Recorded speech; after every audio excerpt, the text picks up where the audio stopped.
Écoutez Sirot Relektet Vav, deuxième sikha sur Vayera. Dans notre paracha, on parle du litige qu'il y a eu entre Avraham et Avimelech avec les Pélishtim par rapport au puits que Avraham avait creusé. À la fin, ils se sont réconciliés, ils ont dit, voilà, ce puits, ça va être un témoignage, et c'est le symbole du serment qu'on a dit, qu'on a fait ensemble, etc. Dans les parachutes suivantes, on va voir que Avraham il a continué à creuser un certain nombre de puits. Les Pélishtim, ils ont bouché les puits d'Avraham à chaque fois. Et Yitzhak aussi, lui aussi, il a creusé beaucoup de puits. Et entre autres, il a creusé, il a repris les puits que les Pélishtim avaient bouchés, les puits de son père que les Pélishtim avaient bouchés. Et à ce moment-là, les Pélishtim n'y ont plus touché. Alors on ne comprend pas très bien c'est quoi toute cette histoire de puits, en quoi c'est important pour les patriarches, que ce soit pour Avraham ou pour Yitzhak. Et ici, on va voir un sens un peu plus profond du fait de creuser ces puits. Le Zohar, il dit qu'il y a trois choses qui constituent un témoignage.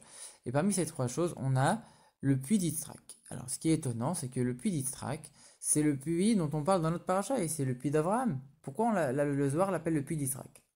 Alors, il y a un commentateur du Zohar qui s'appelle le Ramaz, qui dit que en vérité, c'était le puits d'Yitzhak, mais comme c'est Abraham qui a dit que ça allait être un témoignage, alors on l'appelle au nom d'Abraham, mais en vérité c'est un puits d'Yitzhak. Et le rabbi il cite le commentaire de son propre père, Rabbi Levi Yitzhak, qui dit que en vérité, pourquoi on appelle ça le puits d'Yitzhak? Parce que c'était un puits d'Abraham de base, les Pélishtim l'ont bouché, mais comme après Yitzhak l'a recreusé et qu'à ce moment-là les Pélishtim n'y ont plus touché, on l'appelle le puits d'Yitzhak, même si c'est en vérité à l'origine un puits d'Abraham. Donc a priori, c'est deux explications opposées. Le Ramaz, il te dit non, c'est un puits qui est vraiment celui d'Yitzhak, mais on va dire que c'est Abraham.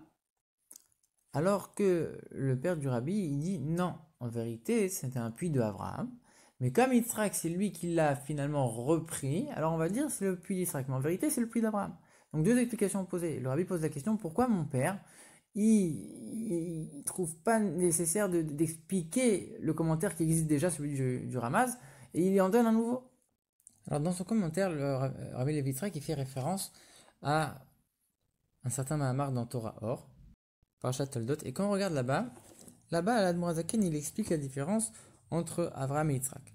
Avraham, c'était le chesed, la bonté, le fait de donner, et donc forcément l'amour de Dieu, et Yitzhak, c'était la rigueur, la sévérité, être dans la justice, dans ce qui est droit, dans ce qui est juste, et donc ça représente aussi la crainte de Dieu.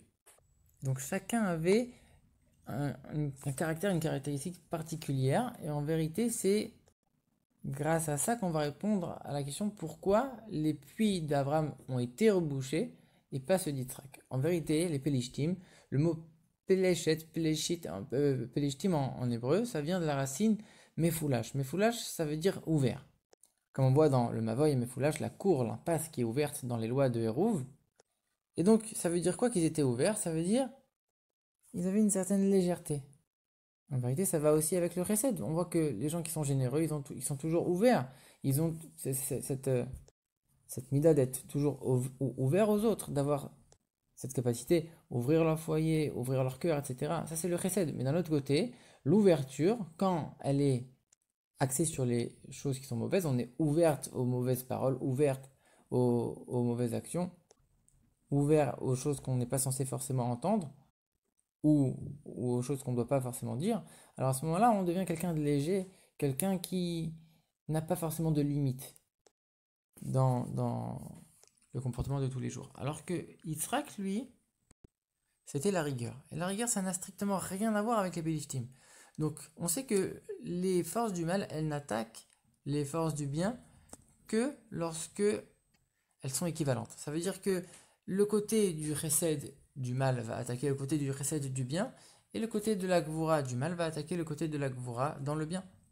Yitzhak, qui représentait la gvura, alors il n'avait rien à voir avec les Pélishtim. Les Pélishtim, c'était le chesed, mais dans le mal. Et donc les Pélishtim qui étaient le chesed dans le mal, ils ont attaqué Avraham, qui était le chesed dans le bien. Et tant qu'Avraham était en vie, il était tellement puissant que rien ne pouvait arriver. Mais quand Avraham il est parti, à ce moment-là, cette ouverture, elle est restée. Les Pélishtim, ils en ont profité pour reboucher les puits de Avraham.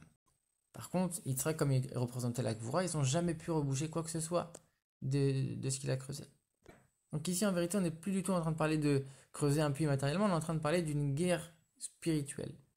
Et plus que ça, c'est pas seulement les puits d'Yitzhak qu'ils n'ont pas rebouché, c'est même ceux que Yitzhak il avait repris de son père et qu'il avait creusé de nouveau, ils n'ont pas pu y toucher.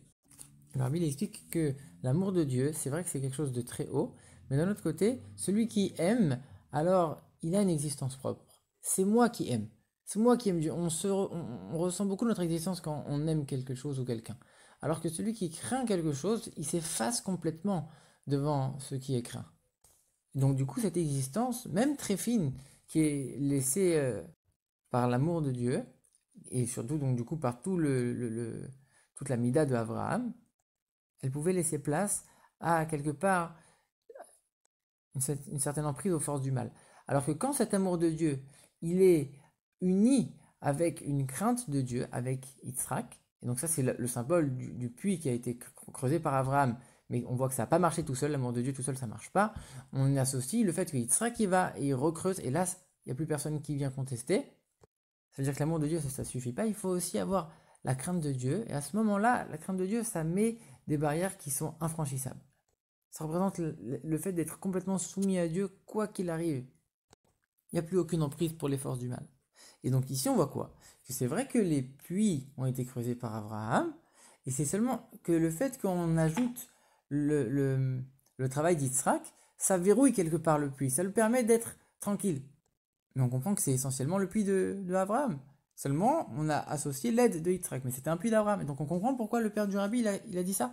En vérité, c'était le puits d'Abraham. On l'a appelé le puits d'Yitzhak parce que Yitzhak, il est venu après. Mais essentiellement, c'était le puits d'Abraham. Pas du tout comme le Ramaz qui lui dit que c'est essentiellement un puits de Yitzhak. Alors pourquoi le Ramaz ne pense pas comme ça? Parce qu'en vérité, le fait même de creuser les puits, on va du haut vers le bas, on creuse vers le bas. Et le travail essentiel de creuser les puits, c'était réalisé par Yitzhak. Abraham, c'est vrai qu'il a creusé des puits, mais c'était surtout le travail d'Yitzhak. Donc c'est sûr que dès qu'on parle de creuser un puits, c'est essentiellement lié à Yitzhak. Essentiellement lié à la Gvura, du haut vers le bas. Du bas vers le haut, pardon. Creuser un puits, c'est du bas vers le haut. On prend la terre et on l'enlève. Donc c'est du bas vers le haut, c'est tout le contraire, justement. Donc comme tout ce travail c'est lié à la Gvura, c'est lié à Yitzhak, forcément le Ramaz il a dit c'est un puits d'Yitzhak, seulement en vérité Abraham il est venu, il a dit c'était un témoignage, mais il faut savoir que tout le concept du puits c'est lié à Yitzhak. Et plus que ça, comme c'est un puits qui est devenu un témoignage, alors on sait que c'est quoi un témoignage? C'est quelque chose qui nous permet de dire ça ne sera jamais contesté, c'est incontestable. Et grâce à qui? Les puits ont été incontestables, on l'a vu, c'est grâce à Yitzhak. Le fait d'avoir associé à l'amour de Dieu, on a associé aussi la crainte, et donc du coup c'est ça qui a permis au puits de ne jamais être rebouché. Donc justement, on va l'appeler sur le nom d'Yitzhak. Tout le fait du témoignage, c'est le fait qu'on peut plus contester. Grâce à qui on peut ne plus contester que le puits il sera jamais rebouché. C'est grâce à Yitzhak. Alors on l'appelle le puits de Yitzhak justement. Et donc on a dit l'enseignement dans le service de Dieu, c'est que chacun doit s'efforcer d'avoir la crainte de Dieu, l'amour de Dieu. Donc du coup, on doit aussi avoir de la joie malgré le fait qu'on ait un élan général de soumission et de crainte de Dieu. On doit toujours avoir aussi de la joie, du plaisir et de l'amour de Dieu. Et au contraire, c'est qu'en alliant les deux qu'on va pouvoir maintenir la joie sans la rigueur, sans la crainte de Dieu, on ne peut pas maintenir la joie et l'amour. Et sans l'amour de Dieu et sans la joie, alors la crainte de Dieu, elle est incomplète.